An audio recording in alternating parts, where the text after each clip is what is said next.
온타리오 정부는 소방관들을 위한 안전 및 보험위원회에서 안보장을 확대하는 방안을 추진하고 있습니다.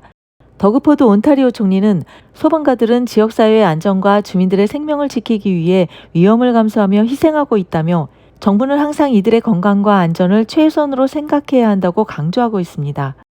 온타리오 정부 관계자는 소방관들이 일반인보다 암으로 사망할 확률이 최대 4배나 높다고 설명하며 이에 따라 보험 보장을 확대하는 내용을 발표했습니다. 기존에는 신장암에 대한 보장을 받기 위해 20년 이상의 근속 기간이 필요했으나 이제는 10년으로 단축됩니다. 또한 기존에는 61세 이전에 대장암 진단을 받아야 보장이 가능했으나 나이 제한 규정이 삭제되었습니다. 추정 보장은 근로자의 부상이나 질병이 업무와 관련된 것으로 간주되어 보험 청구 절차를 간소화하는 제도로 소방관들이 암 관련 보장을 더 쉽게 받을 수 있게 됩니다. 온타리오 주정부는 이와 같은 조치를 통해 소방관들이 직무 수행 중 겪는 위험을 줄이고 부상 시 빠른 치료 지원을 제공하기 위한 노력을 이어가고 있다고 밝혔습니다. 토론토시는 12월 1일 저녁부터 기온이 영하 6도까지 떨어질 것으로 예보되면서 오후 5시부터 4곳의 워밍센터를 운영한다고 발표했습니다. 이번 워밍센터는 노숙인 등 취약계층에게 따뜻한 쉼터와 식사를 제공하며 반려동물을 동반할 수 있도록 배려하고 있습니다. 토론토시는 기온이 영하 5도로 내려가거나 캐나다 기상청이 한파 경보를 발령할 경우 워밍센터를 개방하며 센터는 공식 폐쇄 결정이 내려질 때까지 하루 24시간 운영됩니다. 이번에 개방되는 4곳의 워밍센터에는 총 218개의 쉼공간이 마련되어 있으며 수용 인원이 초과할 경우 다른 센터로 이동할 수 있도록 교통을 지원합니다. 이에 대해 시민단체들은 워밍센터를 겨울 내내 상시 운영해야 한다고 주장하고 있습니다.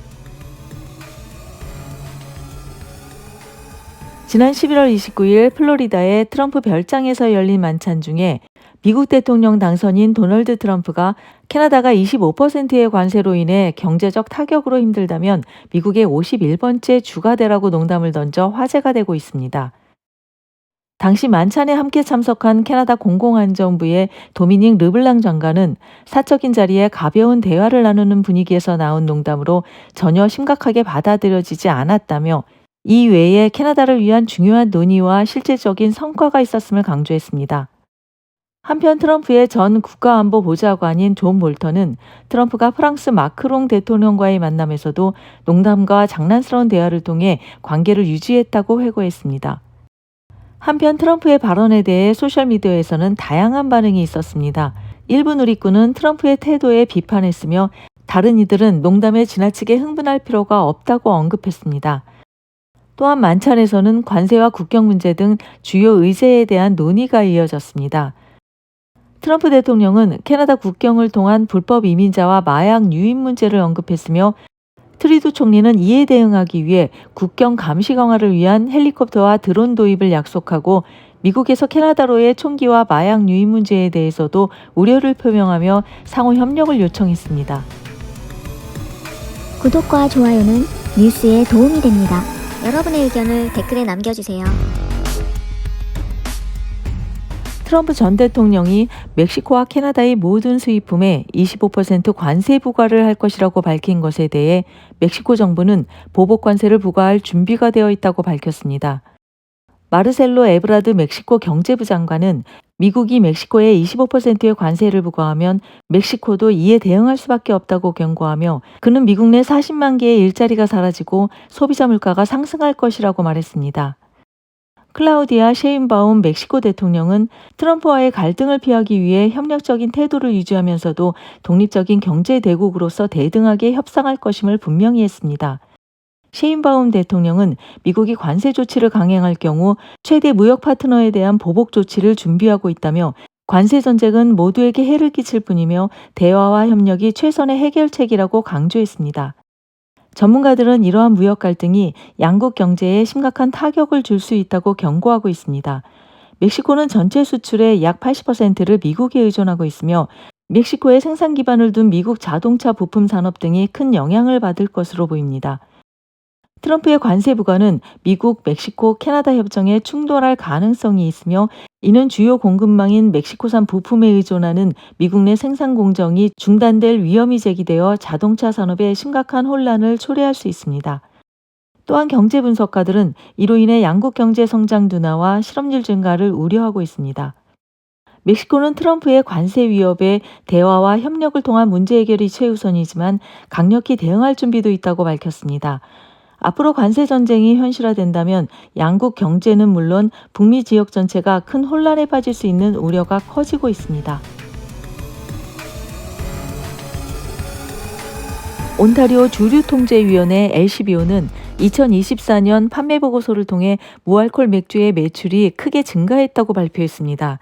기네스 제로, 논 알콜 샤워, 비어 라거 등 다양한 인기 제품들이 주목을 받았습니다. 전체적으로 무알콜 제품의 매출은 전년 대비 73% 증가하며 지난 2022년 이후 무려 189% 성장을 기록했습니다. 와인과 증류수 소비자들은 기존 대용량보다 375ml 이하의 소형 제품을 선호하는 추세를 보였으며 LCBO는 현재 375ml 이하 크기의 200여 개의 스필릿과 40여 개의 와인 제품을 판매하고 있습니다. 특히 소비자들은 진한 맛과 묵직한 와인보다는 사빈뇽 블랑이나 피노 글라지오와 같은 가벼운 와인을 선호하는 경향을 보였습니다. 또한 아이스 와인의 수요는 온타리오산 제품이 7% 성장하며 꾸준한 인기를 끌었으며 RTD 칵테일 매출도 17% 증가하며 빠르게 성장하고 있습니다. LCBO 자료에 따르면 쉘처와 소다 스타일 쿨러는 전체 매출의 37%를 차지하며 소비자들에게 꾸준한 인기를 끌고 있습니다. 데킬라는 6% 증가, 아메리칸 위스키는 7% 증가하며 강세를 보였고 한국을 대표하는 소주와 아시아산 위스키 등 아시아 스필릿도 지속적인 매출 증가를 기록한 것으로 나타났습니다. 연말을 앞두고 카드 도용 사기가 급증하고 있습니다. 한인케이시는 지난달 온라인 쇼핑을 하려던 중 카드 결제가 되지 않아 은행 계좌를 확인해 보니 페이스북 광고로 $76가 빠져나간 사실을 알게 되었습니다. 결제는 미국 캘리포니아에서 이루어진 것으로 전혀 알지 못하는 거래였습니다. 카드사는 이 결제가 수상하다고 판단해 카드를 블록시켰고 이후 카드사에 문의해 카드를 정지시키고 재발급 받기까지 하루를 허비해야 했습니다. 이 사건을 통해 개인정보와 카드 정보가 도용된 사실을 확인했지만 몇 주 후에야 결제된 금액이 계좌로 환불되었습니다. 그러나 온라인 결제 시마다 여전히 불안한 마음이 든다고 전했습니다. 코로나 팬데믹 이후 온라인 카드 결제 이용이 급증하면서 카드 도용 사기도 함께 늘고 있습니다. 만약 사용하지 않은 금액이 결제되었다면 반드시 카드사에 신고해야 하며 그렇지 않으면 큰 피해를 볼 수 있습니다. 최근 카드 도용 수법도 다양해졌습니다. 상점 직원이 결제 중 신용카드 칩을 바꿔치거나 ATM에 카드 복제기를 설치해 마그네틱 선을 복제하는 경우도 발생하고 있습니다. 최근 자료에 따르면 특히 카드 비대면 사기가 큰 비중을 차지하고 있는데 이는 카드가 없어도 온라인 거래에서 카드 정보가 도용될 수 있다는 의미입니다. 이러한 문제를 해결하기 위해 캐나다 금융기관과 정부는 보안을 강화하기 위한 다양한 조치를 시행하고 있으며 개인정보 보호에 유의하고 자주 카드 거래 내용을 확인하는 등 예방 조치를 취하는 것이 중요합니다. 구독과 좋아요는 뉴스에 도움이 됩니다. 지금까지 CKN 캐나다 코리안 뉴스였습니다. 더욱 정확한 정보로 다시 찾아뵙겠습니다.